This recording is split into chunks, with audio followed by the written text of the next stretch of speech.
Vamos a dar comienzo al seminario sobre respuesta inmune innata. Mi nombre es Eduardo Choluyan y soy docente del Departamento de Microbiología, Parasitología e Inmunología de la Facultad de Medicina de la Universidad de Buenos Aires. Los temas que vamos a desarrollar en esta clase serán los componentes del sistema inmune, conceptos generales sobre la respuesta inmune innata, reconocimiento de patrones moleculares asociados a patógenos y patrones moleculares asociados a daño, efectos locales, efectos sistémicos, otras células y respuesta inmune antiviral. Vamos a desarrollar en primer término los componentes del sistema inmune. Seguramente todos ustedes recordarán que en un hematocrito el 55% corresponde al plasma, el 45% corresponde a las células sanguíneas. Y dentro de ese 45%, un porcentaje muy pequeño, menos del 1%, corresponden a los leucocitos o glóbulos blancos.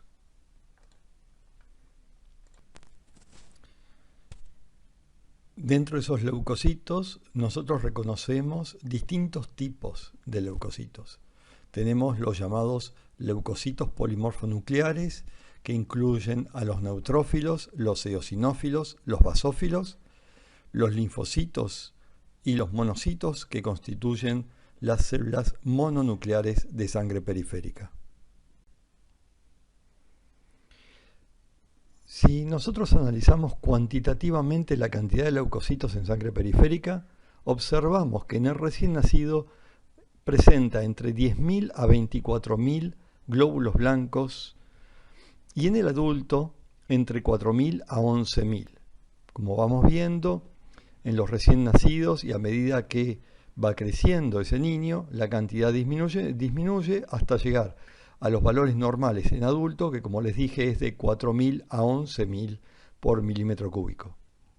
Dentro de ese total, yo reconozco que para un adulto, entre el 40 y el 75% de leucocitos corresponde al subtipo neutrófilos. En cambio, entre el 20 al 50% corresponden a la población de linfocitos, entre un 10% a los monocitos, 1 al 6% eosinófilos y menos del 1% a los basófilos. Estos glóbulos blancos surgen a partir de una célula madre pluripotente que se localiza en la médula ósea. De esta célula madre pluripotente se pueden generar un precursor linfoide común que da lugar a los linfocitos B y a los linfocitos T. Tanto el linfocito B como T forman parte de lo que llamamos respuesta inmune adaptativa. También puede dar lugar a unas células que llaman natural killer o NK, que forman parte de la respuesta inmune innata. A partir de un progenitor mieloide común, que genera un progenitor granulocítico macrofágico, nos va a dar lugar a neutrófilos, eosinófilos, basófilos, es decir, los leucocitos polimorfonucleares, y también se generan monocitos. Monocitos que durante un proceso inflamatorio pueden migrar a los tejidos y transformarse en macrófagos tisulares. A nivel de los tejidos también encontramos otros leucocitos, como por ejemplo los mastocitos, y encontramos también macrófagos tisulares que no provienen de los monocitos que han migrado. Y por último encontramos también células dendríticas que son muy particulares porque son las únicas capaces de poder inducir una respuesta inmune adaptativa. Y estas células dendríticas, que en los tejidos se encuentran como células dendríticas inmaduras, ante distintos factores pueden comenzar un proceso de maduración que las lleva hacia el ganglio linfático para activar a los linfocitos T y dar comienzo así a lo que llamamos una respuesta inmune adaptativa. Entonces, en principio, nosotros podemos dividir a la respuesta inmune en una respuesta inmune innata y en una respuesta inmune adaptativa. La respuesta inmune adaptativa, a su vez, puede ser celular y humoral. La celular comprende un tipo particular de linfocitos T que se llaman linfocitos TCD4 colaboradoras o helper, que pueden dar distintos subtipos una vez que estos linfocitos TCD4 son activados. En este caso vemos cómo se puede diferenciar a un tipo de helper o colaborador de tipo 1, 2, 9, 17, un tipo particular que se llama T helper folicular y otro tipo particular que se llaman T reguladoras. Los linfocitos T foliculares son los que van a ayudar a los linfocitos B, llamados linfocitos B2, a producir anticuerpos que tienen la función de neutralizar, opsonizar o provocar citotoxicidad. Dentro de la respuesta inmune adaptativa celular también nos encontramos con un tipo particular de linfocitos T que tienen la particularidad de presentar una molécula en su superficie que se llama CD8. Ese linfocito T, CD8, también se llama, una vez activado, linfocito T CD8 citotóxico. Como les dije, esto que acabamos de ver, linfocitos B2, linfocitos T en su subtipo 4, CD4, CD8, forman parte de lo que se llama la respuesta inmune adaptativa, que verán en los próximos seminarios. Hoy lo que nos vamos a focalizar son sobre las células o los componentes de la respuesta inmune innata, y acá también podemos diferenciar de esta respuesta inmune innata en componentes humorales y componentes celulares. Dentro de los componentes celulares, volvemos a repetir, encontramos a los neutrófilos, a los monocitos, que se convierten en macrófagos, a un tipo particular de linfocitos B, que se llaman linfocitos B1, que se encuentran en cavidades serosas, como por ejemplo a nivel pleural, peritoneo. Los linfocitos T gamma delta, que son diferentes a los linfocitos T de la respuesta inmune adaptativa, estos linfocitos T gamma delta se encuentran a nivel intraepitelial.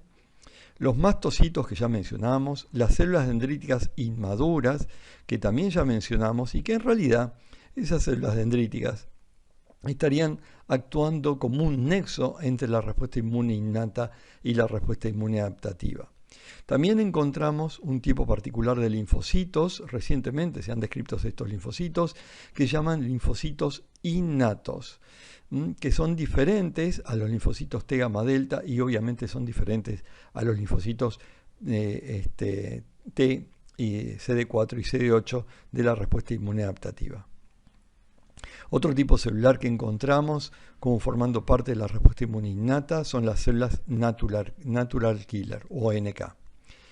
En los componentes humorales reconocemos, como componentes humorales de la respuesta inmune innata, reconocemos a los componentes del complemento, del sistema de complemento, a las proteínas de fase aguda y citoquinas y quimoquinas que no son exclusivas de la respuesta inmune innata, sino que también las vamos a tener presentes en la respuesta inmune adaptativa.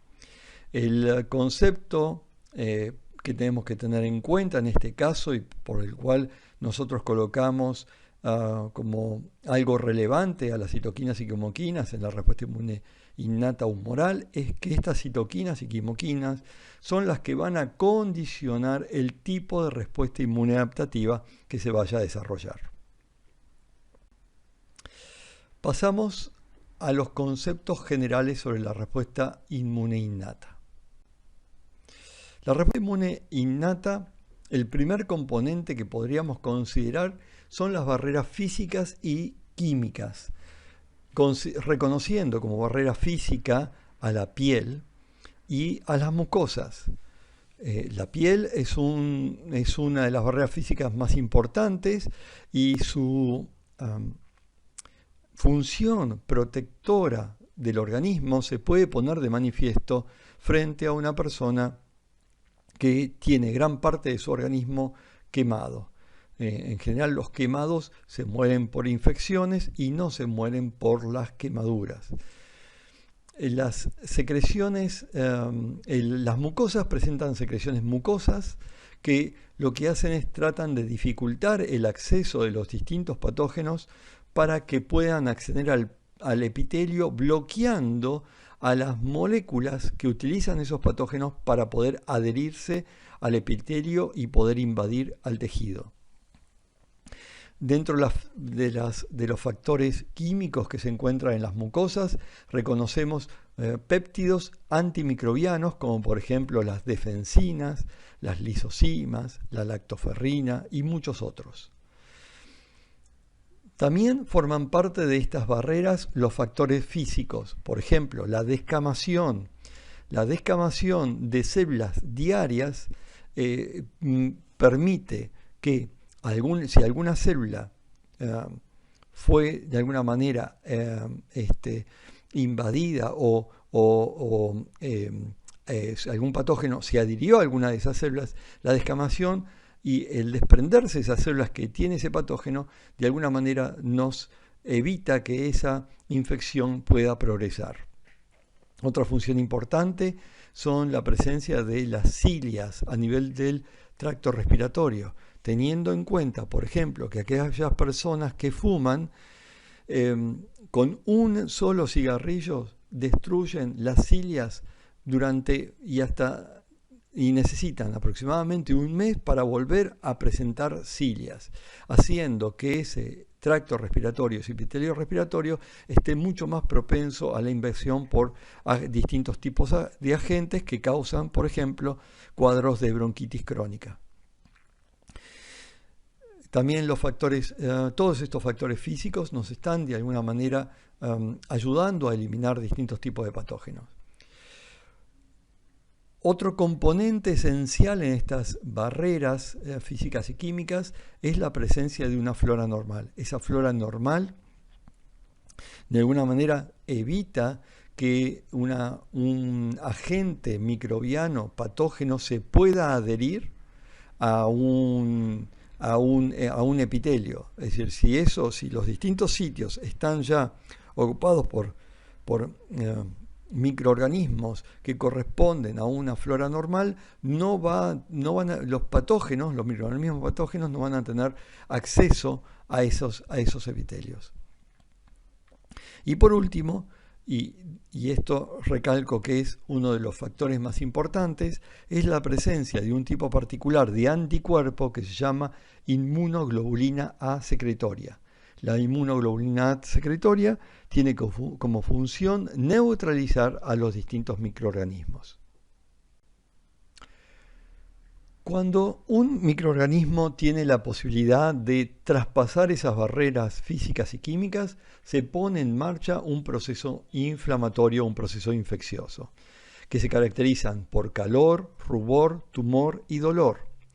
El rubor está dado por una vasodilatación y la extravasación de mayor cantidad de fluido, por ejemplo, de sangre a un sitio determinado, a un territorio vascular.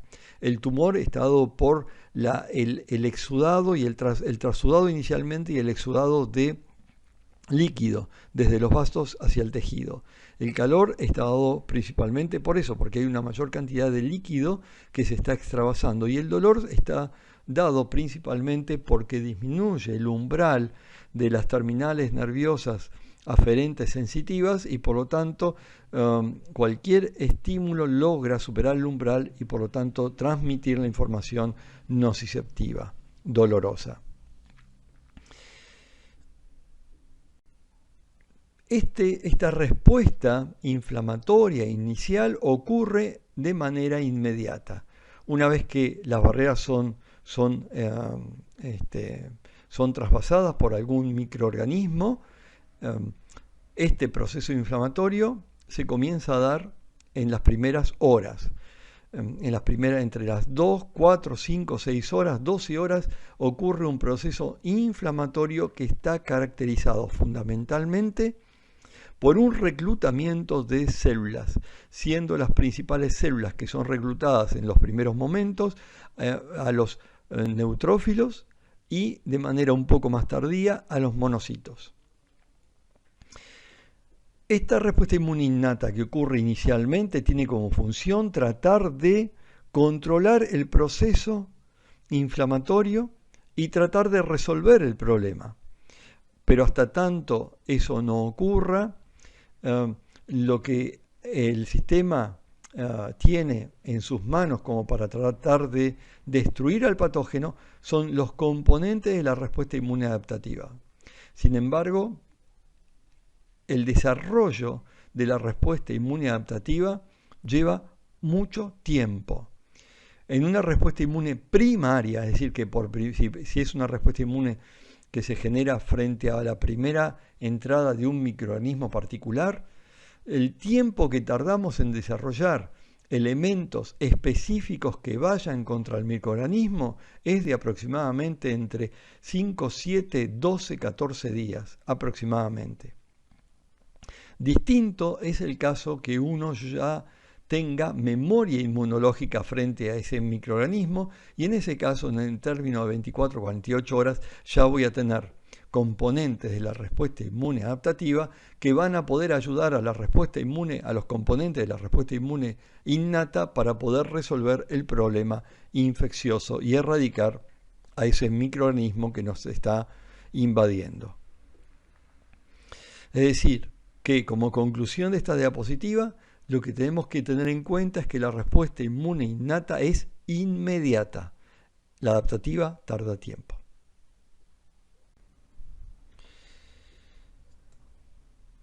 No todos los microorganismos generan el mismo tipo de respuesta inmune innata. Una bacteria generará un microambiente que va a ser la que va a condicionar la mejor respuesta inmune adaptativa. Una infección viral hará lo propio. Una infección fúngica hará lo propio. O sea, cada uno de estos microorganismos generarán un microambiente particular a través de mediadores solubles, a través de reclutamiento de células, los que van a condicionar el tipo de respuesta inmune adaptativa que se genere, respuesta inmune adaptativa que va a ser la más apropiada para poder erradicar el proceso infeccioso. Esta respuesta antiinfecciosa innata vemos que tiene cierta redundancia y cierta especialización. ¿Qué queremos decir con cierta especialización? Bueno, si uno tiene una infección bacteriana, sabe que de todos los leucocitos que están en sangre periférica, hay ciertos leucocitos que son más eficientes para erradicar una infección bacteriana. Por ejemplo, los neutrófilos son mucho más eficientes para erradicar una infección bacteriana que un basófilo o que un eosinófilo o que una célula dendrítica llamada plasmacitoides. Pero eso no quiere decir que otras células no vayan a participar de ese microambiente. Para el caso de las bacterias, vemos que las células que están más especializadas para erradicar una infección bacteriana son los macrófagos, los neutrófilos y los componentes del sistema de complemento y las proteínas de fase aguda. En cambio, para una infección viral, los componentes humorales más importantes son los interferones de tipo 1, también llamados interferón alfa y beta. Y dentro de los componentes celulares son las células natural killer y las células dendríticas plasmacitoides, que es un tipo particular de células dendríticas que no se las mencioné previamente. Recordemos que estas NK también van a participar en la infección antibacteriana, pero no son las que van a llevar a la erradicación de la bacteria, pero sí pueden llevar a la destrucción de las partículas virales. En el caso de las infecciones parasitarias, las células más especializadas para poder erradicar una infección bacteriana son los eosinófilos, los basófilos y los mastocitos. Nuevamente, este concepto que tenemos acá, en donde superponemos estas tres esferas, significa que el resto de las células participan de la respuesta inmune, pero no son eficientes para erradicar un tipo particular de infección. Las más eficientes para cada una de ellas, para parásitos son eosinófilos, basófilos, mastocitos, Para bacterias, macrófagos neutrófilos, y para virus son las células dendríticas plasmacitoides y las células NK. Quiero llamarles la atención que en este caso estamos refiriéndonos a la respuesta inmune innata antiinfecciosa, es decir, la respuesta inmune que tenemos más rápida para poder de alguna manera enfrentarnos a la infección por estos microorganismos.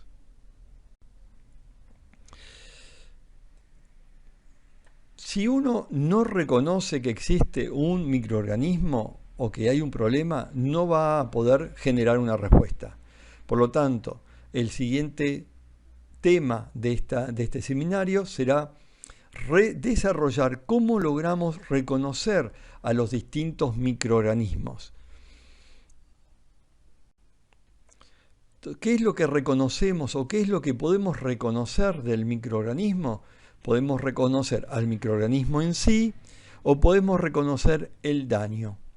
Tanto sea como microorganismo daño, nosotros nos referimos a una noxa. El reconocimiento de esa noxa pondrá en marcha la respuesta inmune innata. ¿Qué componentes o qué moléculas son las que nosotros podemos reconocer en la estructura de los distintos patógenos? Por ejemplo, para el caso de bacterias, lo que reconocemos son patrones moleculares que se encuentran en diferentes grupos de bacterias. Por decirles algo, hay bacterias que se tiñen con un colorante que llaman colorante Gram. Y entonces podemos diferenciar a las bacterias Gram positivas de las bacterias Gram negativas. Las Gram positivas son las que se tiñen con el colorante Gram y las Gram negativas son las que no se tiñen. Que se tiñen o que no se tiñen depende de los componentes de la pared bacteriana. Entonces, por ejemplo, la pared bacteriana de las bacterias Gram negativas se caracterizan por tener un componente que se llama lipopolisacárido o también llamado endotoxina. Esa endotoxina es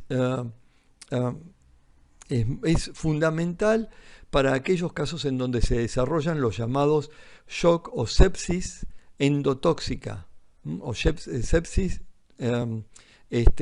dados por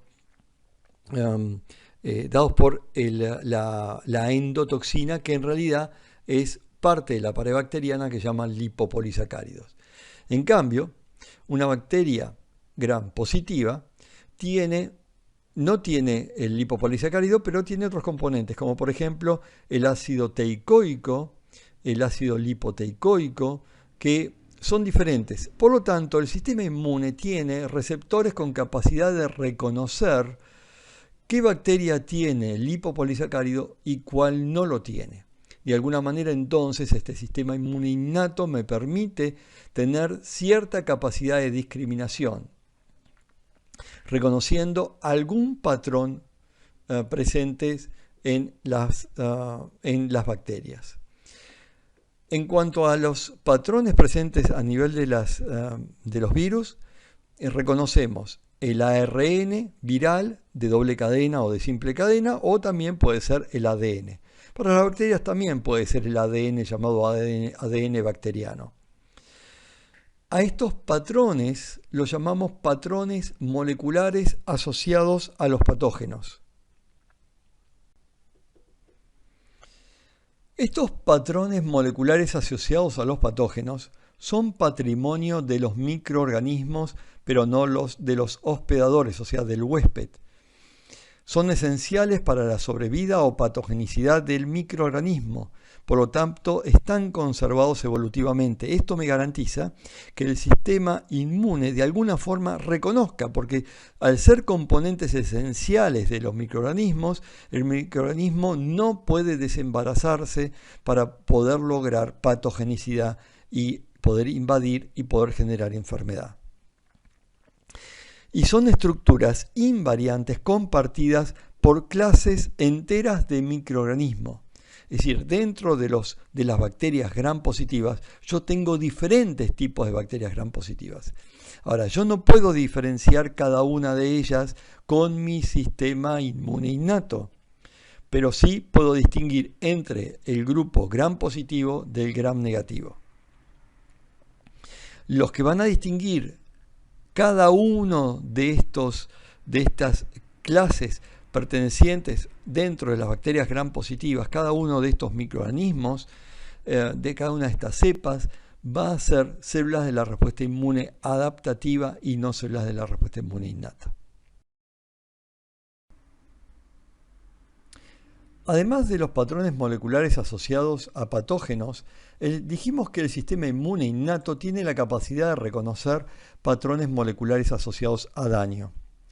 Este descubrimiento lo hizo una reconocida investigadora que se llama Polly Matzinger y, según ella, le debe el descubrimiento a su perro que se llama Galadriel Mirkwood, o que se llamaba Galadriel Mirkwood. Aparentemente, según cuenta ella, dice que su perro comenzó a reaccionar frente a algo que normalmente no estaba presente y que le dio la pauta como que el perro estaba reaccionando frente a algo que habitualmente no estaba presente. A partir de eso, de esa observación, ella comienza a estudiar y observa que el sistema inmune puede reaccionar frente a proteínas que habitualmente no deberían estar en un lugar determinado, como por ejemplo la presencia de proteínas de estrés térmico o la presencia de matriz extracelular dañada o cristales de ácido úrico o ATP que no está presente en las mitocondrias y otros muchos componentes. Es decir, esto de alguna manera nos permitía explicar por qué podían existir procesos inflamatorios en lugares completamente asépticos, es decir, en ausencia de microorganismos. Este fue un descubrimiento muy importante porque ahora sabemos que el sistema innato puede reconocer patógenos o puede reconocer daño. ¿Cuáles son las características de los DAMPs? La característica de los DAMPs son las siguientes. Son moléculas que habitualmente se encuentran ocultas en el interior de las células y son liberadas por mecanismos de muerte que ocasionan la ruptura celular, como la necrosis. Son moléculas que normalmente se encuentran en la mitocondria y que son liberados al citoplasma a consecuencia de la disrupción mitocondrial.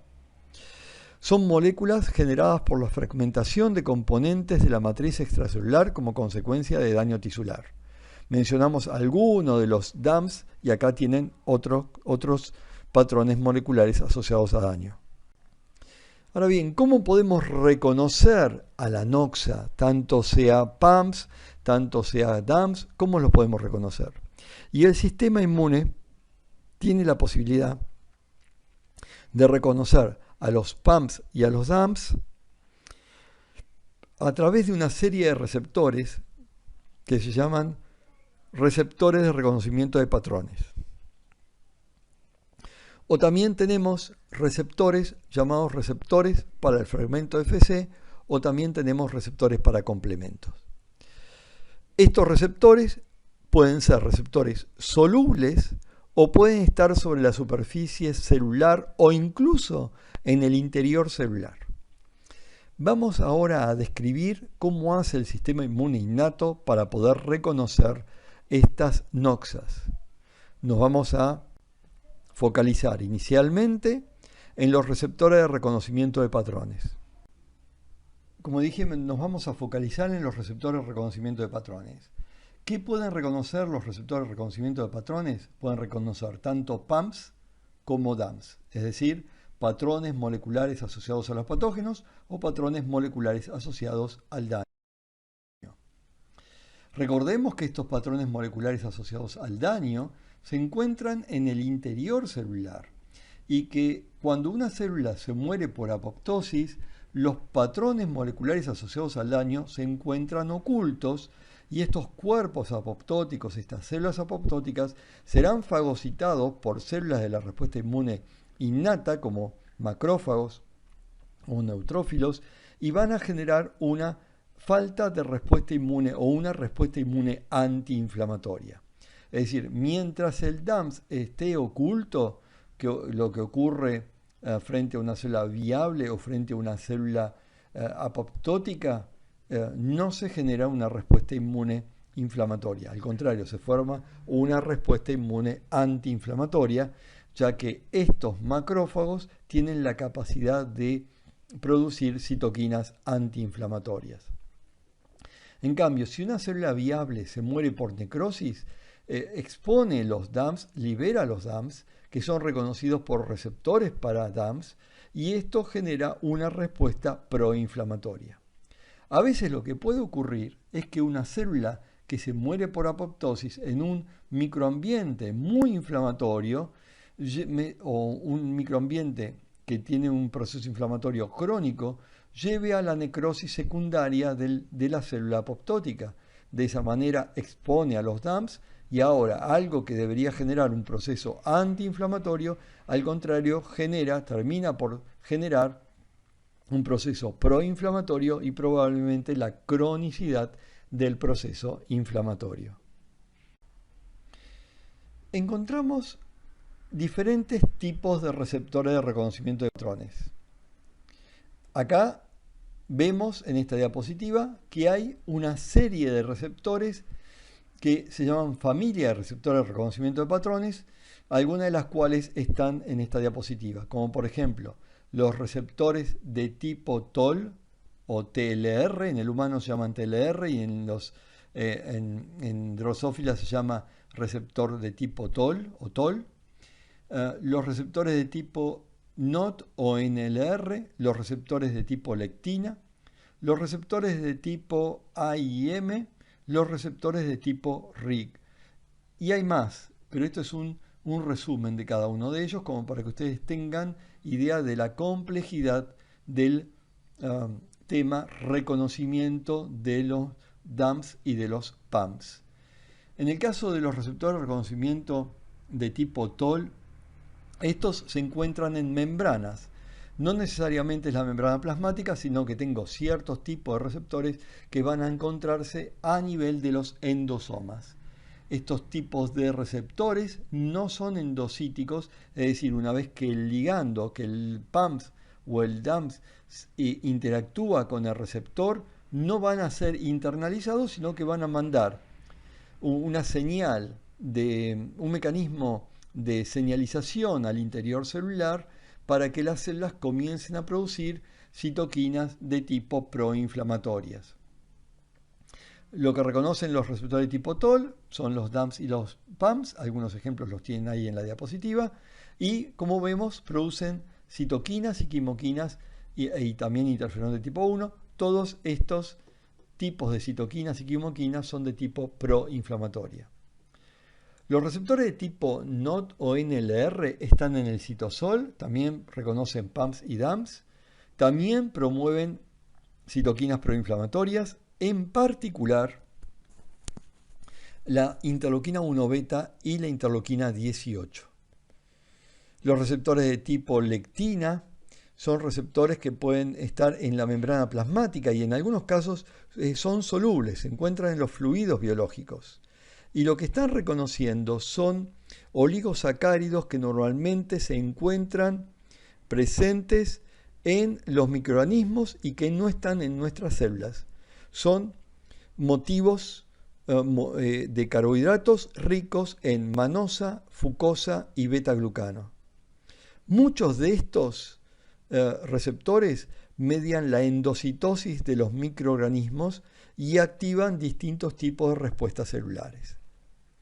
Los receptores de tipo AIM están en el citosol, reconocen ADN de doble cadena y promueven la secreción de interleuquina 1 beta y de interferón de tipo 1. Otro receptor que se encuentra en el citosol son los receptores de tipo RIG y reconocen ARN y producen interferón de tipo 1 y otras citoquinas proinflamatorias. Estas, como les dije, son algunas de las moléculas de los receptores de reconocimiento de patrones. Y también, como les dije, algunas las tengo en el interior de los endosomas, mirando hacia el interior de los endosomas, como por ejemplo los receptores de tipo TLR3 TLR9, TLR7, son algunos de los ejemplos que tenemos acá. Y en la membrana tengo otros TLR, como por ejemplo el TLR4, que es importante porque es la molécula que a mí me permite reconocer a las bacterias gram negativas, me permite reconocer al lipopolisacárido, me permite reconocer a la endotoxina bacteriana. En cambio, TLR2 con TLR1 o TLR2 con TLR6 están reconociendo bacterias gram positivas.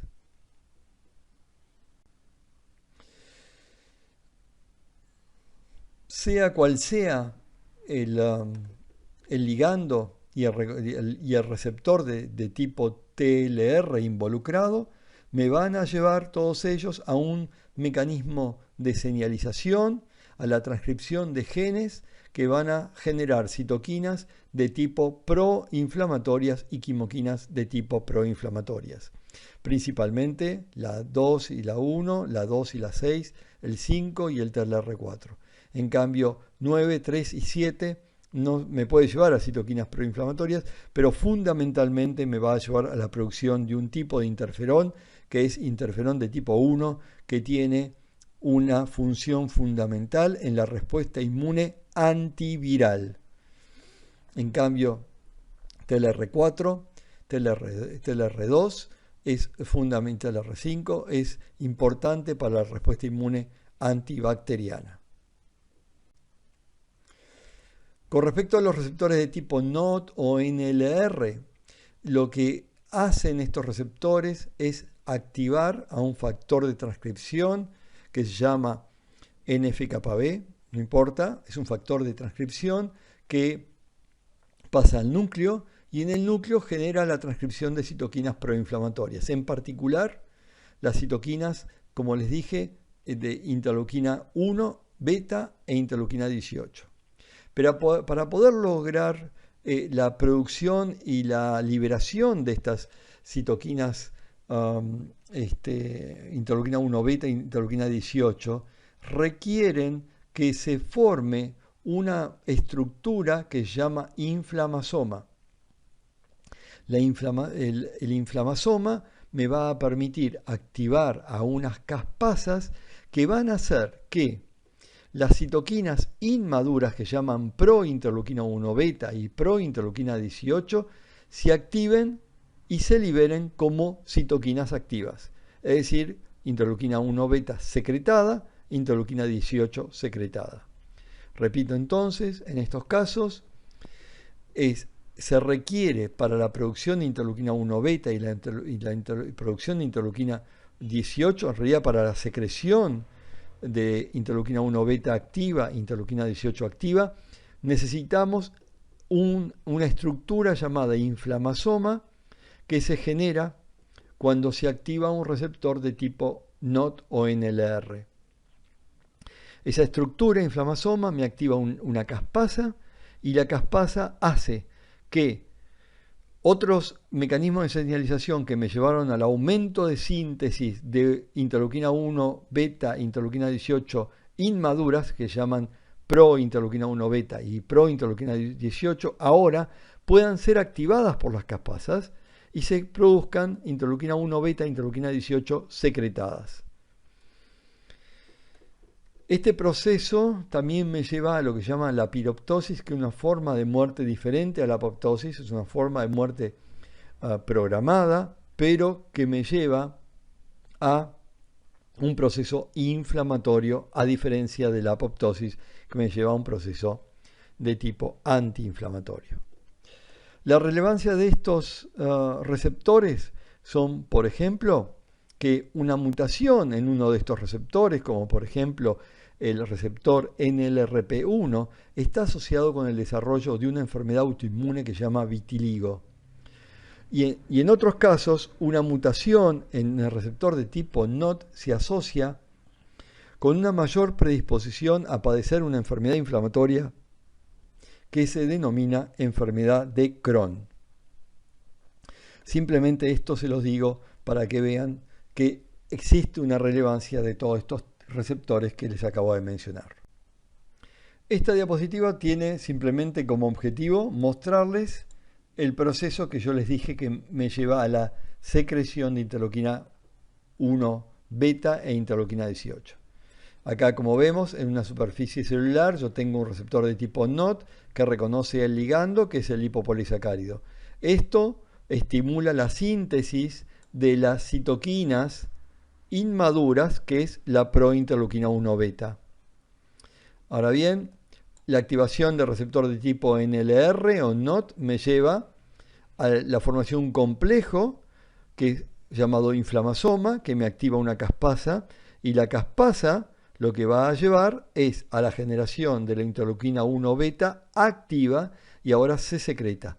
Lo mismo ocurre con la interleuquina 18.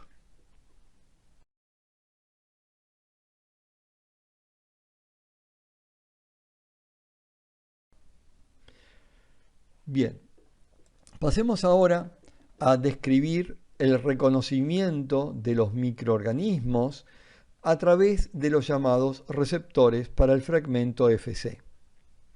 Antes de entrar en la descripción de este mecanismo, yo quiero hacerles, les quiero remarcar cómo es la estructura de un anticuerpo. Un anticuerpo tiene una forma como la que ustedes ven acá, de una Y. La porción celeste que ustedes tienen acá se llama porción FC o fragmento FC, que puede ser reconocida por receptores para fragmentos FC. Se los voy a marcar.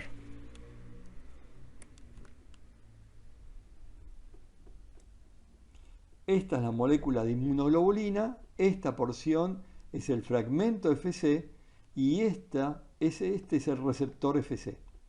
Lo que ustedes tienen acá, como serían los brazos de la Y, son las porciones FAB o fragmento AB. Esta porción roja es la que me permite reconocer de manera específica a los microorganismos.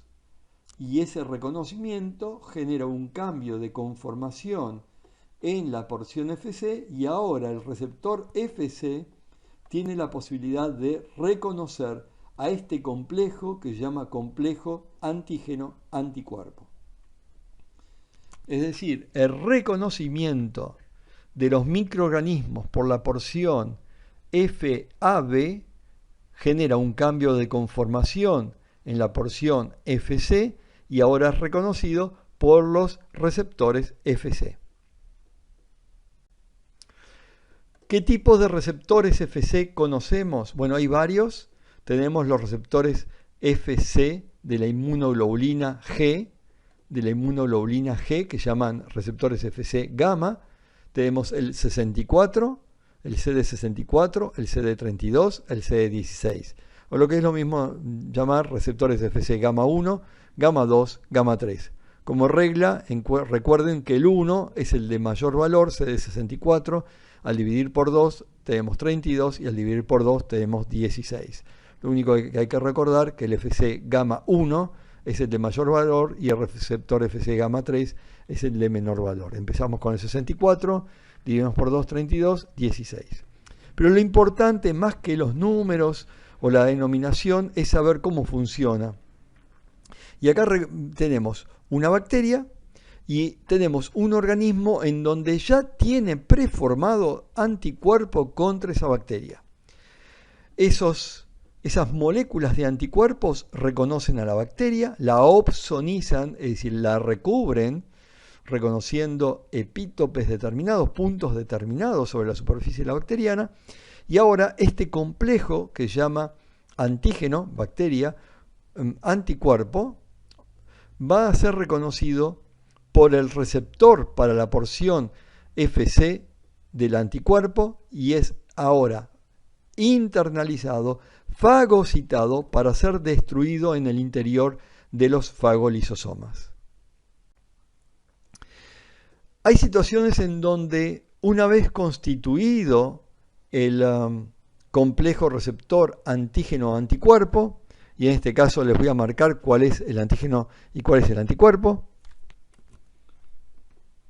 En este caso el antígeno es una célula, que puede ser la de un tejido, una célula grande. El anticuerpo está acá, está sobre la superficie de esta célula.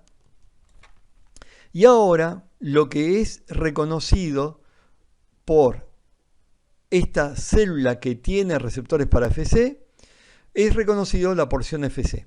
Pero no lo puede internalizar. ¿Por qué? Porque es demasiado grande el complejo.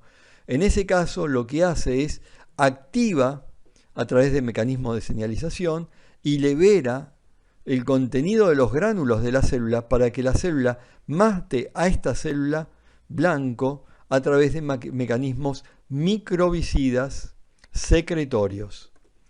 ¿Quién puede detener los receptores para fragmentos Fc gamma? Pueden ser un macrófago, monocitos, neutrófilos e incluso las células NK.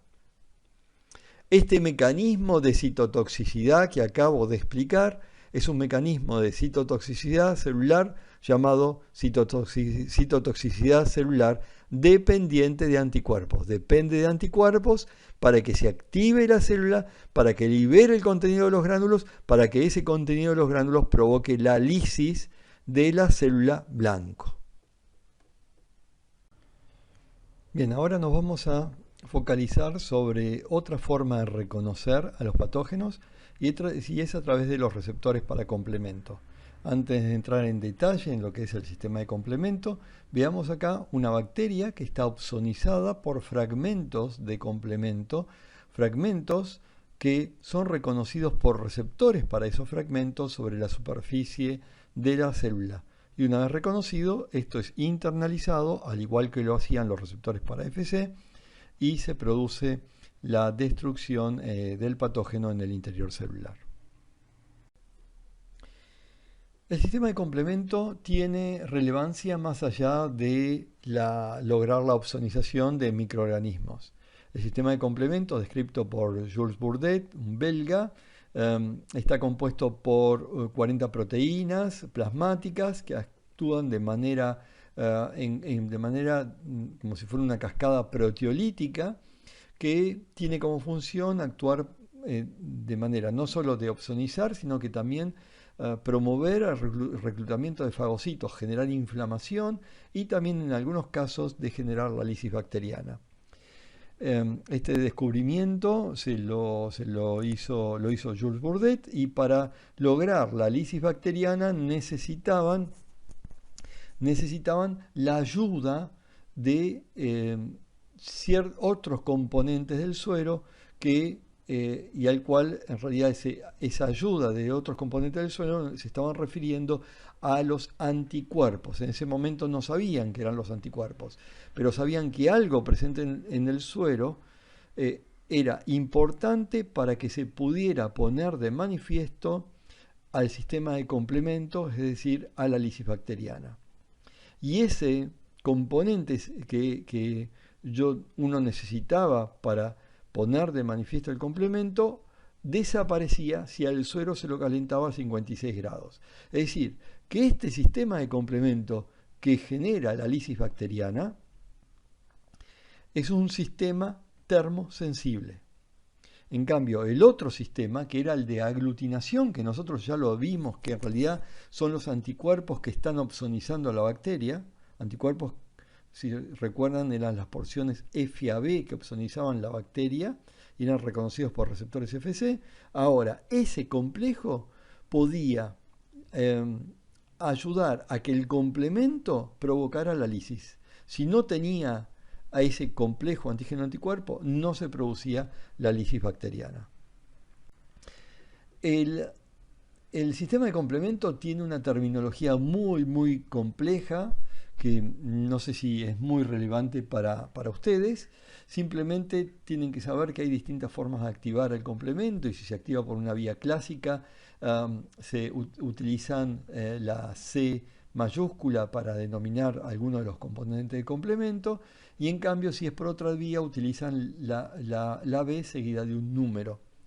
También hay fragmentos, como dijimos, y cada uno de estos fragmentos está seguido por una letra A o una letra minúscula A, minúscula B. B es por big, por grande en inglés, y el A es por estado activado. Y también si tiene un prefijo I minúscula, significa que ese componente se encuentra inactivo. Y si está activo, se coloca una barra sobre el símbolo, sobre los distintos números. No importa mucho, nada más que si ustedes lo ven en los libros, van a ver toda esta terminología y probablemente les va a costar interpretarlo. Este sistema de complemento, como les dije, tiene diferentes formas de activación. Se puede activar por una vía que se llama vía clásica, que es la que acabamos de mencionar, o sea que se puede activar porque se forman complejos inmunes antígenos-anticuerpos, y una vez que se forma el complejo antígeno-anticuerpo, se pega el complemento a los complejos antígeno-anticuerpos y se pone en marcha una cascada que me va a llevar a la generación de una molécula llamada C3 convertasa, es una enzima que actúa sobre el componente C3 y genera el clivado de C3 en C3A y C3B. C3A activo y C3B fragmento de C3B, que es el que va a opsonizar a la bacteria para que la bacteria ahora pueda ser reconocido por receptores para fragmentos de complemento y ser fagocitados. En cambio, el componente C3A lo que va a hacer es permitir el reclutamiento, la quimiotaxis, o sea, la atracción de determinada población de leucocitos, en primer lugar neutrófilos y monocitos. O sea que con este fragmento C3A atrae neutrófilos, atrae monocitos, que van a poder reconocer a la bacteria opsonizada ya por el fragmento C3B.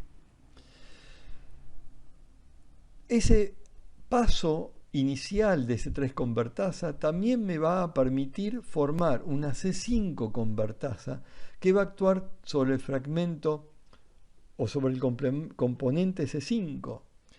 Y el C5 se va a clivar en C5A y el C5B. El C5A tiene la misma función que el C3A: inflamación, reclutamiento, quimiotaxis, anafilotoxina, que ya vamos a ver qué significa. Significa permitir la degranulación de los mastocitos, liberando el contenido de los gránulos, uno de los componentes más importantes de los gránulos mastocitos es la histamina. Y la histamina lo que va a provocar es la activación del endotelio vascular y la vasodilatación a nivel de las vénulas postcapilares. El otro componente, que es el C5B, va a ir activando C6, C7, C8, C9, los que se van a ir ensamblando junto con C5B para formar un poro que se llama complejo de ataque lítico sobre la pared de las bacterias o de los microorganismos para provocar la lisis de los microorganismos por desestabilización osmótica. Ahora bien, para que esta vía clásica se pueda activar el complemento, yo necesito sí o sí tener complejos inmunes antígeno-anticuerpo.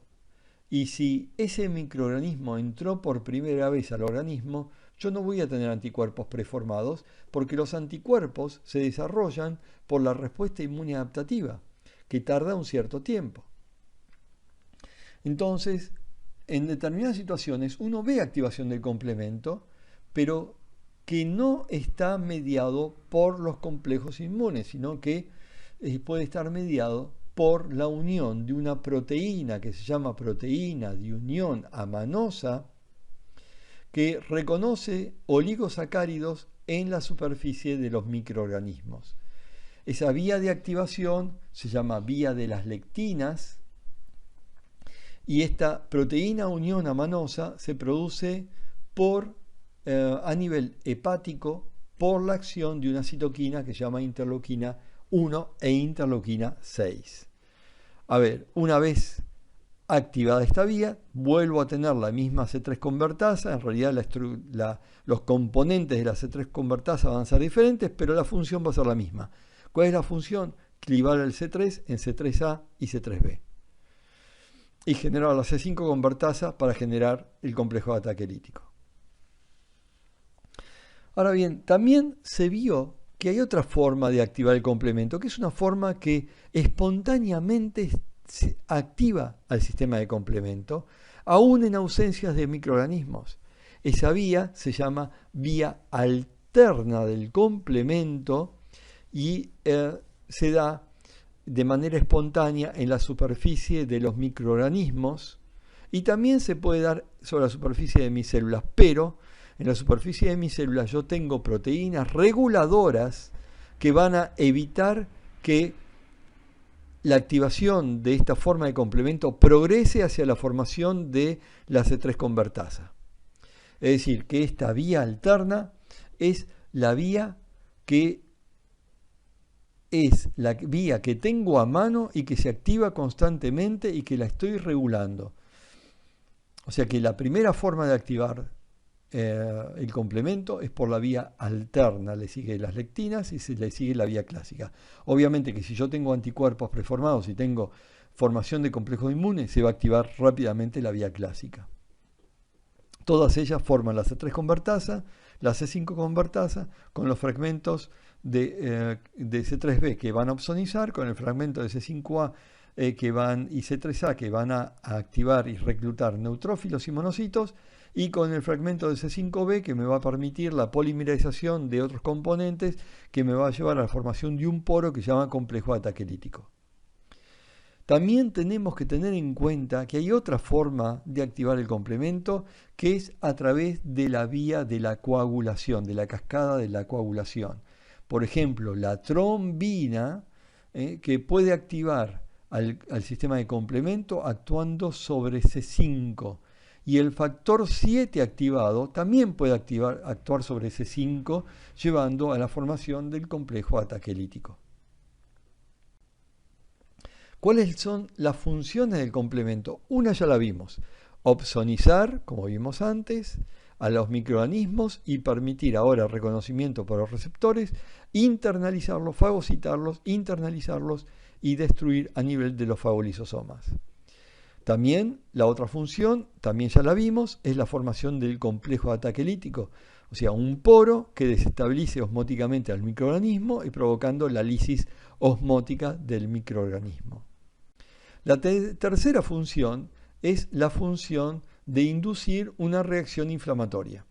Y la reacción inflamatoria la puedo inducir por acción de factores que son factores quimioatractantes como el C3A y el C5A, que van a reclutar a los leucocitos. O también por la función llamada de anafilotoxinas, que va a permitir la degranulación de células que tienen receptores para complemento. Por ejemplo, células como los mastocitos, que tienen receptores para C3A y C5A. El mastocito tiene componentes en su célula, en sus gránulos, que son liberados. El principal componente es la histamina, que va a actuar a nivel endoteliovascular, provocando la activación del endotelio vascular y la vasodilatación, provocando la rémora, el retardo en el flujo sanguíneo. Otra función importante del sistema de complemento es depurar los inmunocomplejos, es decir, sacarme de encima a los complejos inmunes que se vayan formando. Esos complejos inmunes que se van formando, si son pequeños y si son solubles, pueden llegar a precipitar y provocar patología como por ejemplo una vasculitis, una glomerulonefritis. Por lo tanto, es muy importante la remoción de los complejos inmunes antígeno-anticuerpos. Esta remoción de los complejos antígeno-anticuerpos ocurre porque este complejo antígeno-anticuerpo es opsonizado por fragmentos de complemento que son reconocidos por receptores de complementos que están en la superficie del glóbulo rojo, receptores que llaman CR1 o receptor de complemento 1, que van a transferir su carga, o sea, su complejo inmune antígeno-anticuerpo opsonizado por complemento, lo transfieren a los macrófagos hepáticos y esplénicos, macrófagos que tienen receptores para el fragmento Fc, que tienen más afinidad que los receptores para complemento para el CR1. Por lo tanto, el glóbulo rojo que está llevando al vaso y al hígado a estos complejos, ahora le transfiere los complejos a los macrófagos, y el macrófago, por los receptores Fc, van a internalizar el complejo antígeno-anticuerpo y los va a hacer desaparecer. Si uno tiene una depresión, o sea, ausencia de complemento, voy a tener una enfermedad por inmunocomplejos, lo que dije, una vasculitis, por ejemplo.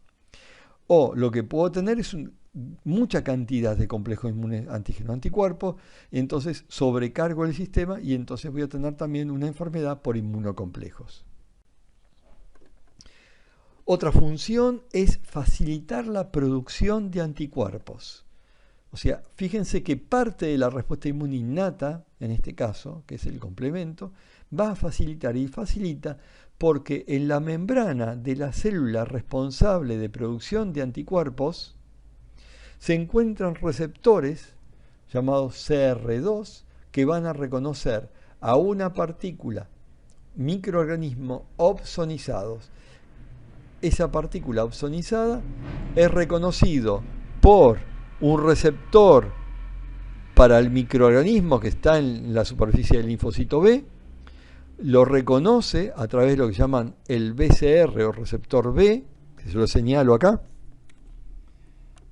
Le señalo, esta es la membrana del linfocito B, este es el BCR, este es el microorganismo opsonizado con la partícula, con el fragmento de complemento, en este caso C3D, y ahora tengo el receptor CR2 en la misma membrana del linfocito B, y eso me permite una facilitación de la activación del linfocito B para que este linfocito B se transforme en un plasmoblasto, en un plasmocito productor de anticuerpos. En resumen, facilita la respuesta inmune humoral productora de anticuerpos. ¿Cuál es la relevancia del sistema de complemento, la relevancia clínica? Bueno, lo puedo poner de manifiesto cuando no lo tengo. Y cuando no lo tengo, puede ser que no tenga el componente C3, que es fundamental para la producción del C3A y el C3B y el C5A y el C5B. Si no tengo el C3, tengo una deficiencia absoluta de C3, el paciente tiene infecciones severas recurrentes con riesgo de vida por bacterias capsuladas y también puede tener enfermedad por inmunocomplejos, en particular manifestaciones autoinmunes. Algo similar ocurre cuando la deficiencia está en los primeros componentes de complemento, pero cuando la deficiencia lo tengo en los componentes que están encargados de producir el poro, el complejo de ataque lítico, la susceptibilidad lo voy a tener principalmente para infecciones por un único patógeno que se llama Neisseria meningitidis, que produce meningitis. Una de las patologías es la meningitis. Hay otras deficiencias, pero lo que quiero llamarle la atención, más que las deficiencias, es que en algunos casos hay algunos pacientes que lo que tienen es una mutación en las proteínas que regulan la activación de complemento. Y cuando esas proteínas, cuando no tengo las proteínas que regulan el complemento, también voy a tener patología porque se va a activar el complemento de manera exagerada, provocando, por ejemplo, la lisis de los glóbulos rojos. Una patología dada por la mutación en los componentes reguladores del complemento es lo que se llama hemoglobinuria paroxística nocturna, que se da en los chiquitos. Por suerte hoy en día hay una forma de solucionar este problema, y es con un anticuerpo con un anticuerpo que lo que trata de hacer es bloquear la activación del C5A, del componente C5A. Acá vemos los receptores para el complemento. Dijimos tenemos muchos: CR1, CR2, CR3, CR4 y los receptores para 3A y C5A. Y simplemente estos para que vean cuáles son las funciones de cada uno de estos receptores para el complemento. En definitiva, hasta acá vemos que tengo una célula que puede ser neutrófilo, que puede ser monocito, que puede ser un macrófago, que tiene múltiples receptores de reconocimiento de patrones. Para RIC, TLR, receptores de lectina, scavenger, o se llama también basureros, receptores de tipo NLR, NOT, receptores para péptidos formilados, receptores para fragmentos FC, receptores para complementos, lo que sea. Todos estos pueden ser activados al mismo tiempo, pueden ser activados algunos sí, otros no, pero van a producir citoquinas y quimoquinas y especies reactivas al oxígeno que me van a generar un proceso inflamatorio. Ese proceso inflamatorio me va a llevar a fenómenos locales y a fenómenos sistémicos. Veamos los fenómenos locales.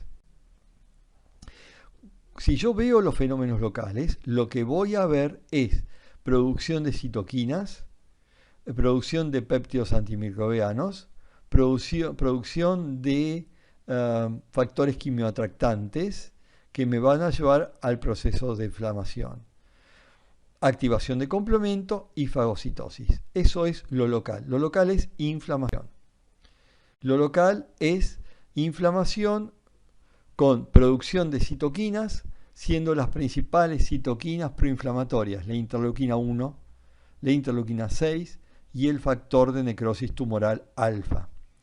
Estas citoquinas van a actuar a nivel local aumentando moléculas llamadas moléculas de adhesión a nivel del endotelio vascular, haciendo que el endotelio vascular sea un endotelio mucho más afín, mucho más adherente a los leucocitos que están yendo a nivel de las vénulas postcapilares.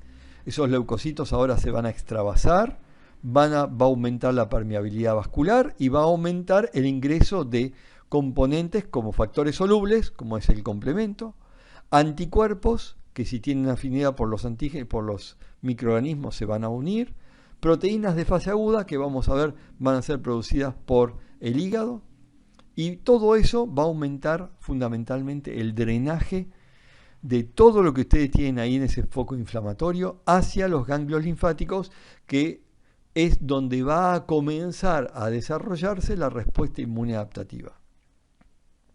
También se producen otras citoquinas como interleuquina 2 e interleuquina 18 que me van a activar las células natural killer, factores quimioatractantes como la interleuquina 8 que me va a atraer a los neutrófilos y leucotrienos que también me atraen a los neutrófilos. Todos estos tienen como función producir inflamación a nivel local.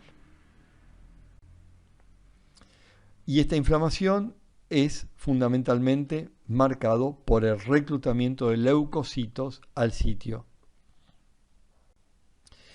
Este reclutamiento, como les dije, se da por moléculas de adhesión, y estas moléculas de adhesión que se expresan no solamente sobre el endotelio vascular, sino que también sobre la superficie de los leucocitos,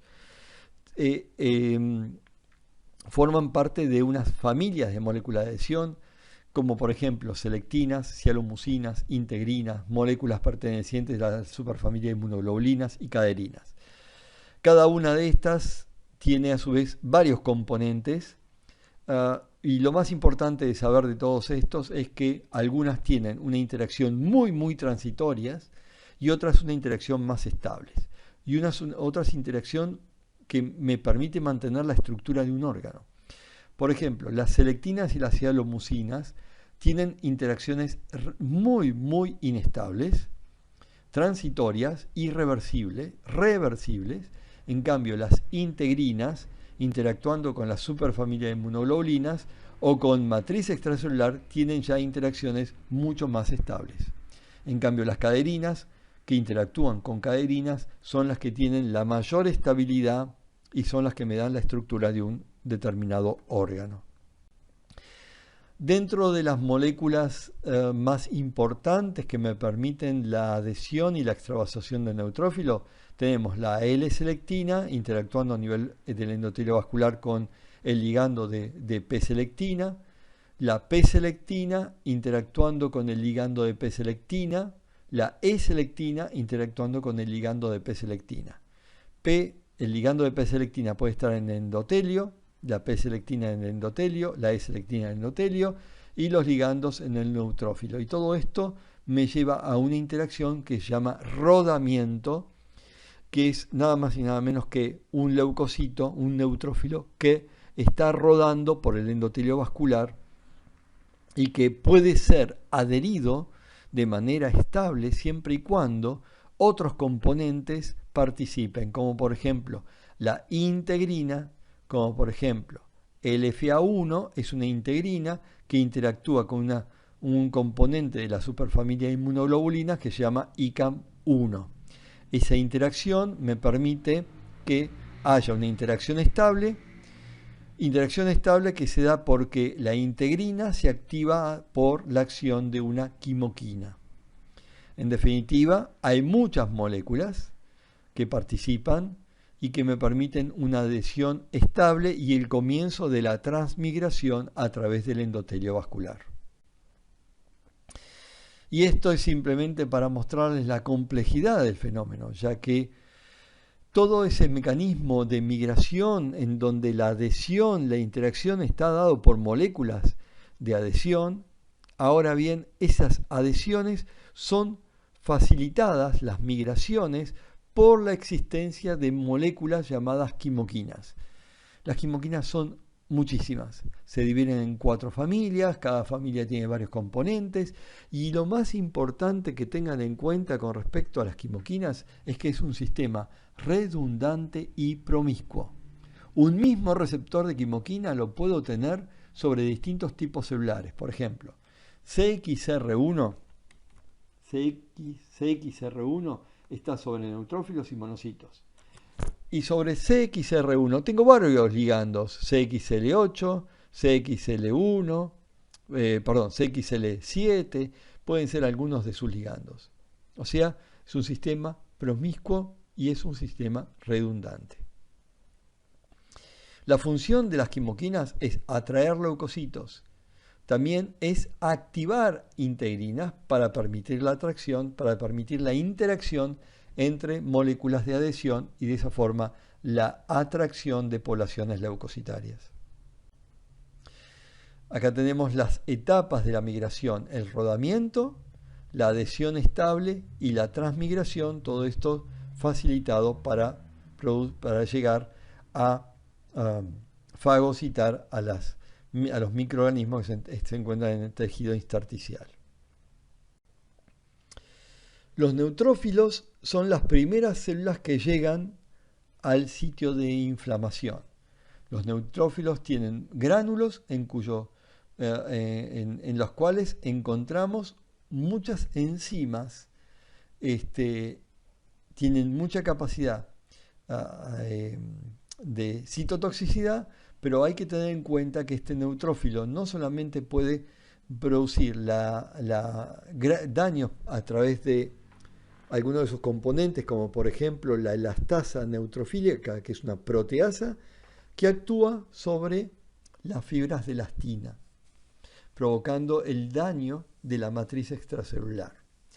La idea es destruir el patógeno, pero en esa destrucción también puede provocar un daño en el tejido propio de un organismo, de un sistema.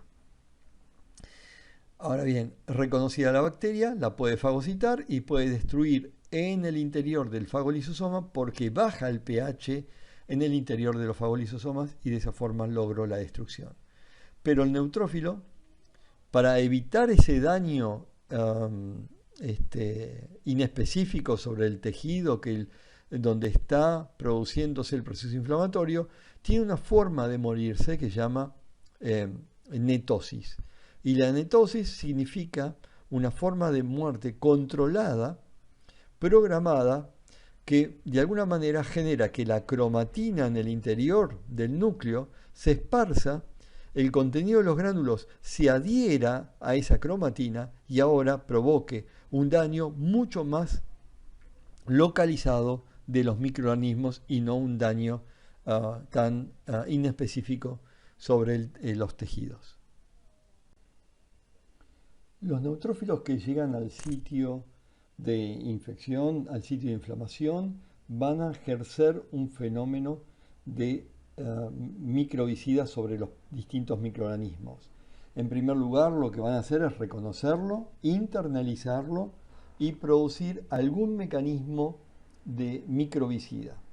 Reconocemos dos tipos de mecanismos microvicidas: los mecanismos microvicidas oxígeno independiente y mecanismos microvicidas oxígeno dependiente. Los mecanismos microvicidas oxígeno independiente están mediados por péptidos antimicrobianos, como las defensinas, las catilicidinas, que son péptidos altamente catiónicos y que funcionan generando poros en la superficie de las bacterias. De esa manera generan la inestabilidad osmótica de la bacteria y la lisis bacteriana. El siguiente mecanismo microvicida está mediado por la producción de especies reactivas del oxígeno, como peróxido de hidrógeno, ácido hipocloroso, cloraminas, para lo cual es necesario la activación de una NADPH oxidasa. A través de esa producción de la NADPH oxidasa se produce la síntesis del anión superóxido y luego la producción de lo que llamamos especies reactivas del oxígeno. Todo eso ocurre en el interior de los fagolisosomas. Ahora veamos los efectos sistémicos de esta respuesta inflamatoria. En particular, estas mismas citoquinas que actuaban a nivel local pueden actuar a nivel sistémico, provocando una serie de respuestas que en su conjunto se llama respuesta de fase aguda. Las respuestas de fase aguda más significativas son a nivel hepático, aumentando la síntesis de las llamadas proteínas de fase aguda, que ahora vamos a ver. Actúa a nivel de la médula ósea, provocando la movilización de los neutrófilos, y actúa a nivel hipotalámico, provocando un cambio en el set point que se ubica a nivel hipotalámico, llevando a un aumento en la temperatura corporal, es decir, fiebre, y a un estado de anorexia, o sea, falta de apetito. A eso también le podemos sumar otros fenómenos sistémicos, que es el hecho de modular o dirigir la respuesta inmune adaptativa más apropiada a través de las distintas citoquinas. Vamos a la primera acción, es decir, a la acción de la citoquina sobre el hígado para la producción de proteína de fase aguda. Sabemos que nosotros, en nuestro organismo, en nuestro suero, en nuestro plasma, encontramos proteínas. Estas proteínas son las alfa-globulinas, beta-globulinas, las gamma-globulinas. Las gamma-globulinas son los anticuerpos. Y las alfa-globulinas y las beta-globulinas son proteínas que son producidas a nivel hepático. Todas ellas tienen una función y muchas de ellas tienen una función inmunológica, que ahora vamos a ver. Estas proteínas, por ejemplo, algunas de estas proteínas de fase aguda son proteínas del sistema de complemento. Las proteínas del sistema de complemento son producidas por el hígado. Algunas de estas proteínas producidas por el hígado pueden ser transportadas en la membrana por las células que están siendo reclutadas. Es decir, yo puedo tener C3, componente C3, pegado en la membrana del neutrófilo y ser transportado al interior al intersticio tisular, que es donde se encuentran, por ejemplo, el microorganismo. La función, obviamente, de estas proteínas del sistema de complemento es generar inflamación, generar reclutamiento celular. También eliminar inmunocomplejos, depuración de los inmunocomplejos. También otra de las proteínas es que se producen proteínas de la coagulación, que tienen como función reparar un daño tisular generado por el mismo microorganismo. Otras de las proteínas son proteínas que tienen la capacidad de inhibir proteasas que son liberadas por el neutrófilo, es decir, el neutrófilo libera proteasas y el hígado produce inhibidores para esas proteasas, como por ejemplo la alfa-1 antitripsina. Otras proteínas son proteínas de fase aguda que tienen como función unir metales. Y la unión de metales significa unir, por ejemplo, el hierro para que las bacterias no tengan acceso al hierro del grupo hemo. Es decir, se impiden a las bacterias que tengan acceso al hierro porque el hierro es importante para la proliferación bacteriana. En esta diapositiva vemos todas las proteínas de fase aguda que aumentan en el plasma y todas las que bajan, porque no todo aumenta. Como vemos, dentro de las que aumentan, las más significativas son las proteínas del sistema de complemento, las de la coagulación, las de antiproteasas, como la alfa-1 antitripsina, proteínas transportadoras, como la ceruloplasmina, la aptoglobina, la hemopexina, proteína C reactiva. Y fíjense en este gráfico, es muy interesante porque yo veo que luego de un estímulo inflamatorio, la proteína que rápidamente aumenta, se los voy a señalar. La proteína que rápidamente aumenta es la proteína C reactiva y la proteína sérica amiloide.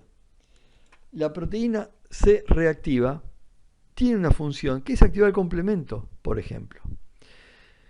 Y luego, más tardíamente, aumentan otras, como por ejemplo el C3, el fibrinógeno, son algunas de las que aumentan. Y algunas de las que bajan es la albúmina, la transferrina, la transtirretina y por ejemplo, la globulina de unión a la tiroxina. Recordemos que al tener menos globulina de unión a la tiroxina, yo voy a tener mayor disponibilidad de T3. Recordemos que T4, perdón, que es la hormona tiroidea. Recordemos que en fiebre uno tiene un mayor metabolismo tisular y de esta manera contribuimos al mayor metabolismo tisular que uno tiene en un estado febril. La proteína C reactiva vimos que tiene una función activando el complemento, pero lo que es muy significativo hoy en día es que esta proteína proteína C reactiva aumenta de manera significativa frente a infecciones leves, inflamaciones activas, infecciones severas, y algunos proponen, y de hecho lo hacen, es la medición de la proteína C reactiva para saber el estado infeccioso o el estado de inflamación en algunas situaciones clínicas. Esta determinación de proteína C reactiva se contrapone con la determinación del valor de la eritrosedimentación. El valor de eritrosedimentación es una determinación que tiene una alta sensibilidad, pero tiene una baja especificidad. La determinación de la proteína C reactiva me viene de alguna manera a aumentar la especificidad de los procesos. Es decir, si yo tengo aumento de proteína C reactiva, probablemente tenga un proceso infeccioso o un proceso inflamatorio. Si yo tengo un aumento en la velocidad de eritrosedimentación, no necesariamente significa que yo tengo un proceso inflamatorio, y en ese caso tendré que estudiarlo un poquitito más. En esta diapositiva tengo las ventajas y las desventajas frente a la velocidad de eritrosedimentación y a la determinación de la proteína C reactiva. Obviamente que la determinación de proteína C reactiva es más costosa es más específica. En cambio, la velocidad de electrosedimentación es más barata y es menos específica. La inflamación aguda tiene sus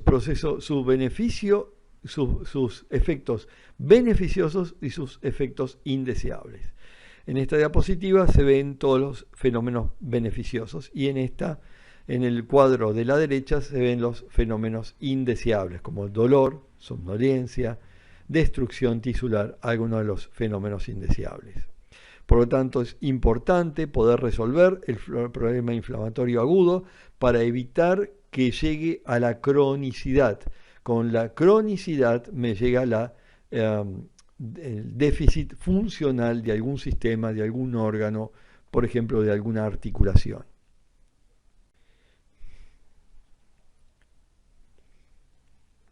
El proceso inflamatorio va a llegar a su fin siempre y cuando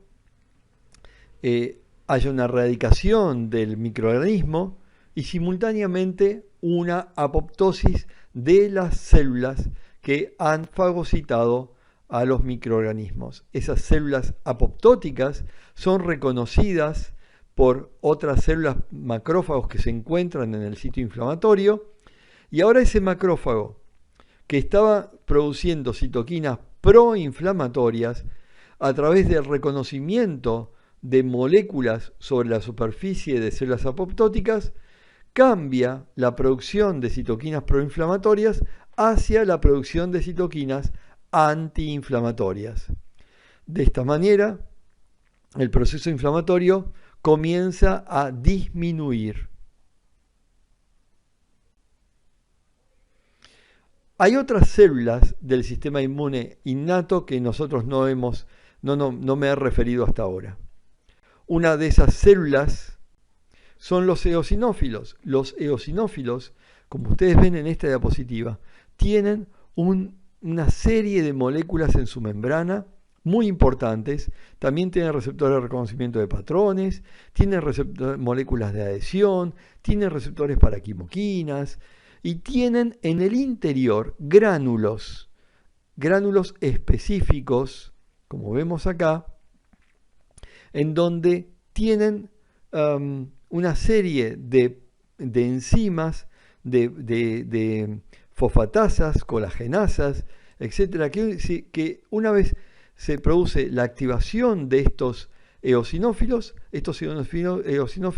van a liberar su contenido y van a provocar la destrucción, por ejemplo, de un parásito. Estos eosinófilos participan en las respuestas antiparasitarias, pero también participan en las respuestas alérgicas. En el caso de las respuestas alérgicas, participan de la siguiente manera. Existen receptores Fc, pero no son receptores Fc gamma, sino que en este caso son receptores Fc epsilon, que van a poder unir una molécula de inmunoglobulina E. Y esa molécula de inmunoglobulina E puede reconocer alergenos. Y esos alergenos, cuando entran a mi organismo, interactúan con las moléculas de inmunoglobulina que están pegadas a los receptores Fc y provocan la degranulación, en este caso, de los eosinófilos. Otras células que no vimos son los linfocitos innatos. Los linfocitos innatos son los linfocitos gamma delta que producen gran cantidad de interferón gamma. Hay otras series de linfocitos innatos como los CL1, los CLI2 y los CLI3. Cada una de estas células producen un tipo particular de citoquinas. Por ejemplo, el CLI1 produce interferón gamma y son importantes en la respuesta inmune innata para patógenos intracelulares. En cambio, para parásitos helmintos, las citoquinas importantes son la 4, la 5 y la 13 y son producidas por las células linfoides innatas 2. En cambio, para bacterias extracelulares y hongos, las citoquinas importantes son la interleuquina 17 y la interleuquina 22. Y las células que lo producen son las células linfoides innatas 3. Otras células que hemos visto como pertenecientes a la respuesta inmune innata son las natural killer. Las natural killer son muy particulares porque tienen la posibilidad de, una vez de reconocer, de interactuar con la célula y polarizar sus gránulos o no polarizarlos. Si los polariza es porque esta célula está activando a las células natural killer para que las natural killers, una vez activadas, liberen sus gránulos para provocar la citotoxicidad de una célula blanco. Las natural killer entonces están recibiendo señales que las inhiben o señales que la activan. La misma célula puede estar mandándole señales de inhibición o señales de activación. Una señal de inhibición para que las células natural killer no se activen son moléculas llamadas moléculas del complejo mayor de histocompatibilidad de clase 1. Todas las células de mi organismo tienen moléculas de histocompatibilidad de clase 1.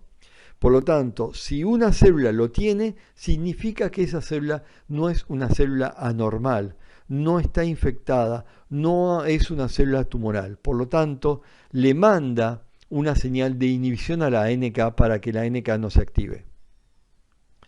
Ahora, si esa célula ha sufrido una infección viral, una transformación neoplásica, esas moléculas de histocompatibilidad no la expresan o la expresan de manera alterada y entonces las señales de activación van a interactuar con receptores de activación y las células NK se van a activar y van a provocar la activación y la degranulación de las células NK. Las células NK participan entonces en el mecanismo antiinfeccioso a través de un mecanismo de citotoxicidad que depende de los gránulos, se llama mecanismo de citotoxicidad secretorio, o a través de un mecanismo de citotoxicidad no dependiente de los gránulos, es decir, un mecanismo de citotoxicidad no secretorio. En este caso depende de moléculas que se llaman Fas y Fas ligando. Pero también las células NK producen citoquinas que modulan la respuesta inmune adaptativa.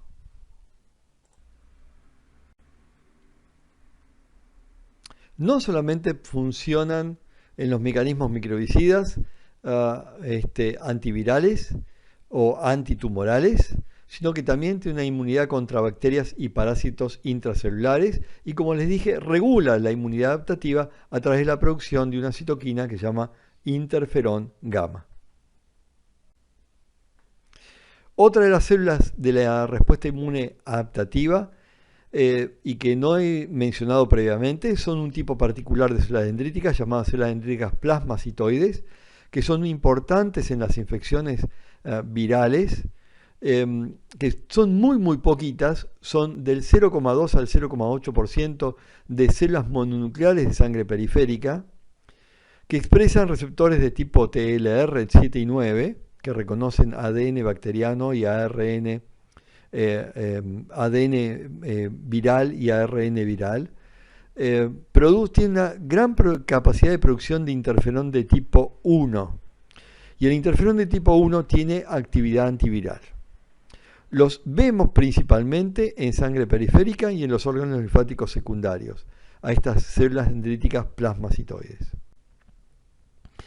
Ahora bien, veamos entonces cómo es la respuesta inmune antiviral, porque lo que vimos hasta ahora, cuando vimos la mayoría de la primera parte de la clase, era una respuesta inmune antibacteriana. Para la respuesta inmune antiviral, como vimos, había dos células muy importantes, las células dendríticas plasmacitoides y las células natural killer. En primer lugar, ¿cómo detectamos a los virus? A través de los receptores de reconocimiento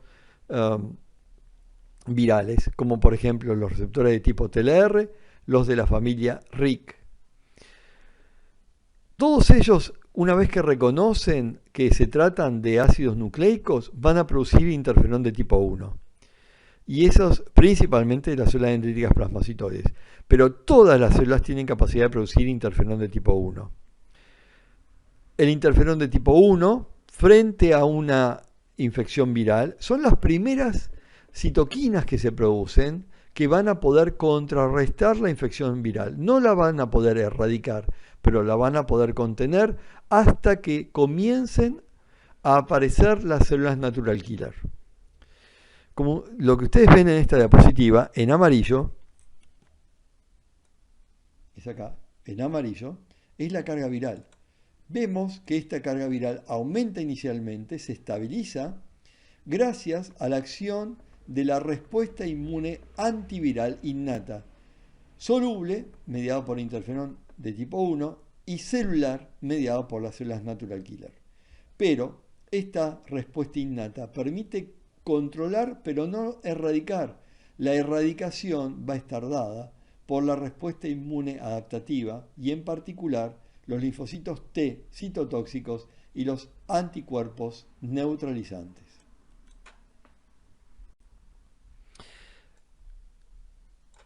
Este interferón de tipo 1 va a ser liberado por una célula infectada, va a actuar sobre las células vecinas que tienen receptores para interferón de tipo 1, y esas células vecinas, una vez que reconocen la presencia del interferón de tipo 1, van a impedir que su maquinaria biosintética sea utilizada por las partículas virales.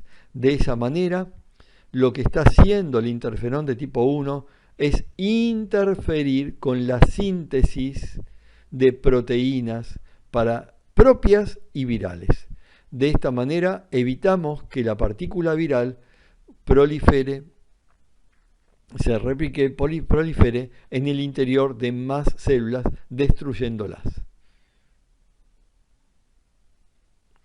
Las funciones del interferón entonces son generar células vecinas refractarias a la infección viral, activar a las células NK para que las NK lleguen y produzcan o mantengan un nivel de carga viral estable, aumenten la expresión de las moléculas de histocompatibilidad de clase 1, que son las que van a poder activar los linfocitos TCD8 de la respuesta inmune adaptativa, incrementen la presentación antigénica para que les presenten más partículas virales a los linfocitos TCD8 y favorezcan el desarrollo de la memoria de linfocitos T, en particular de linfocitos TCD8.